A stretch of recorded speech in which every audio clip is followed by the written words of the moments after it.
we hear these stories from the ones who are abducted and come back, who live to tell the tale. What about the ones who may be abducted and don't return?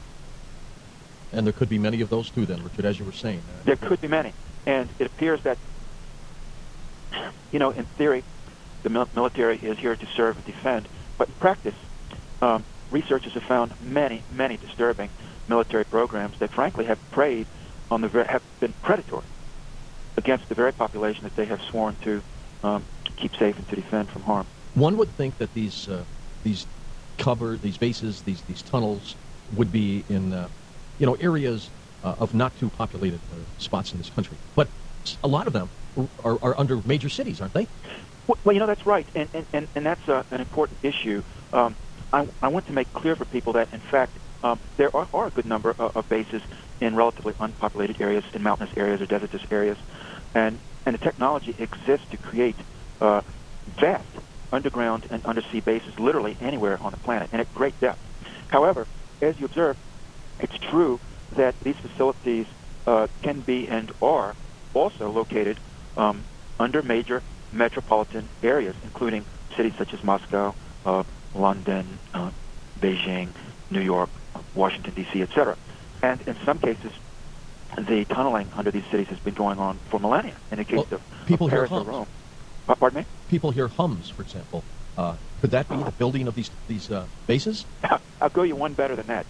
I was recently speaking with a couple of naval intelligence officers, and they were telling me that during the Soviet period, when, as you know, there was a lot of surveillance of Soviet submarine maneuvers and vice versa on their part. But, of course, they were tasked with monitoring the maneuvers of Soviet submarines in the open sea. And they were constantly detecting drilling, large drills. And when they asked their superiors about that, they were told, oh, it's drilling.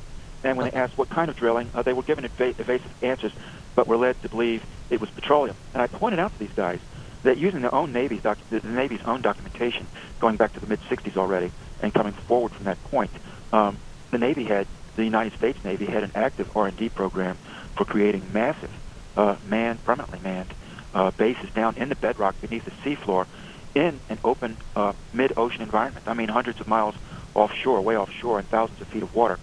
So the technology that's described in the Navy documentation, which, by the way, is not classified, plainly states that technology from the offshore petroleum industry can be used in the construction of manned undersea bases in the deep sea environment.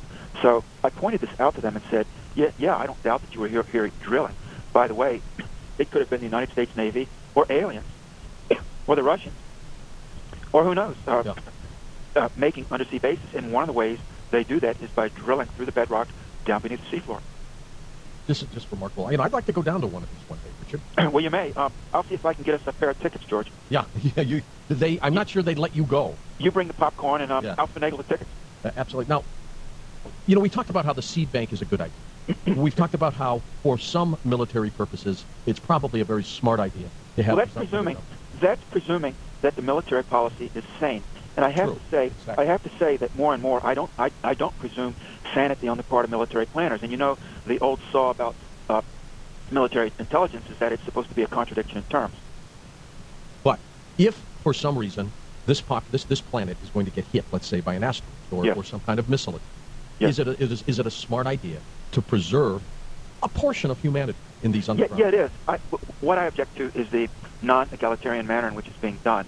If, for example, NASA or other agencies know that the Earth is going to be shotgunned by asteroids, say 5 years from now, suppose the NSA with its Deep Space Century probes, which I've been led to understand are out in the vicinity of Pluto and Neptune, way out on the fringes of the solar system. Suppose they detect a huge number of asteroids inbound to the inner solar system and assign, the probability of the Earth getting shotgunned by space rock somewhere in the neighborhood of 99.9%.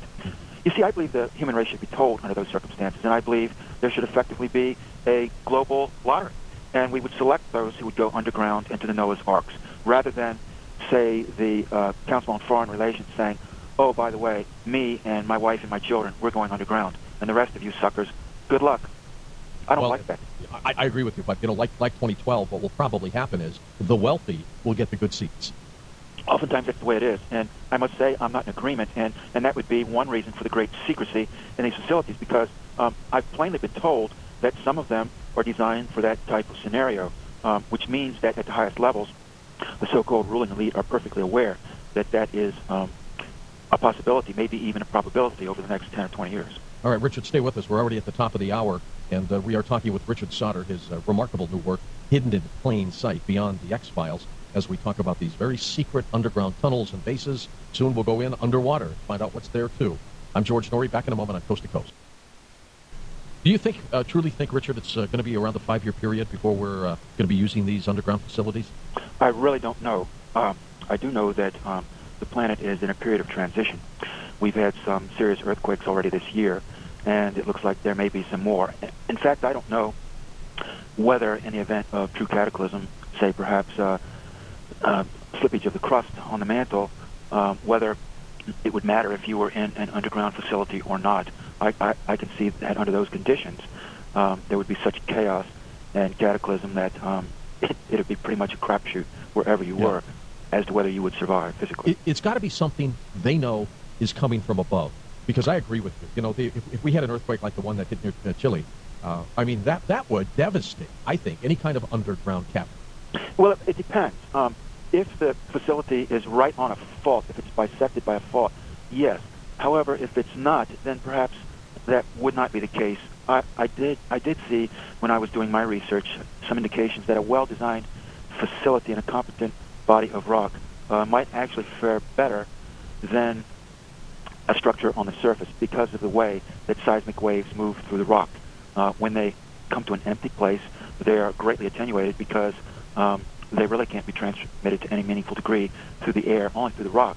So when they get to the underground facility, because it's empty, it's excavated space, the seismic waves don't really cause or have the same effect that they would on the surface necessarily. So it depends on how well designed and built the facility is.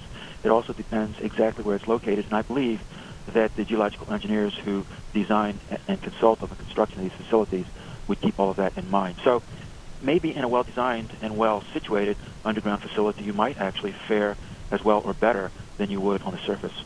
Do you think there would be planetary-wide panic if they said today, folks, a huge asteroid is coming to this planet, it will hit in the next 3 years, it can wipe out civilization the way we know it right now? What do you think would happen? Oh, there'd be a lot of unrest, there'd be a lot of disquiet, there's no doubt. However, that would also be the case when and if it hits.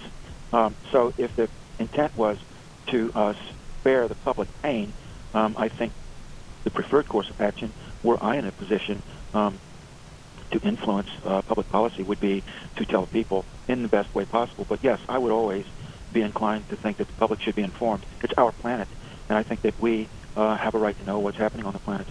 Yeah, I think so too. Jim Marrs, you know Jim. He is written. Yes, I know Jim. He's written about our government now being the Fourth Reich. How does this fit into, if it does, these secret underground bases in this program?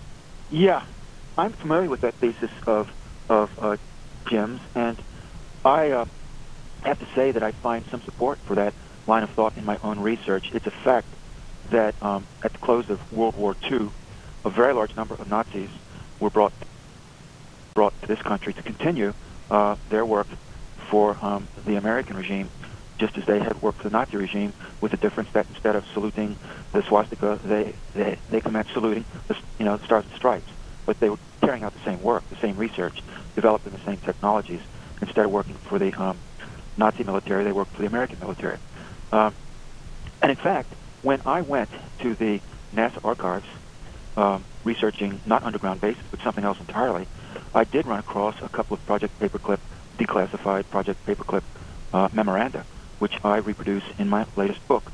The thing I found interesting about those two particular memos was that they specifically requested 4 German technicians by name to come to the United States and to work on the American military's so-called underground plant program. This was circa 1947. One of the men whom was named was Xaver Dorsch. Now, he wasn't just any Joe Schmo who fell off a turnip truck. He was then perhaps the preeminent expert on underground construction, underground base construction. During the Third Reich, there was an agency called the Todt Organization, founded by a German engineer named Fritz Todt. Really, he was an engineering genius. Was the father of the German Autobahn system. When war broke out, or was instigated, as you like, Adolf Hitler asked Fritz Todt to create an organization, a civil engineering organization that would support the German military, which he did, and it was named after him, the Todt Organization. Fritz Todt was killed in a plane crash in 1942, and control of much of the organization's activities effectively passed to Xaver Dorsch, who was also quite a gifted civil engineer. Xaver Dorsch initially reported to Albert Speer, but as the war progressed, Hitler removed Dorsch from under Speer's command and had Xaver Dorsch report directly to him, Adolf Hitler. What Hitler wanted Dorsch to do was to create, in addition to the many other structures that the Todt Organization was building for the German military, was to create a series of deep underground industrial production plants.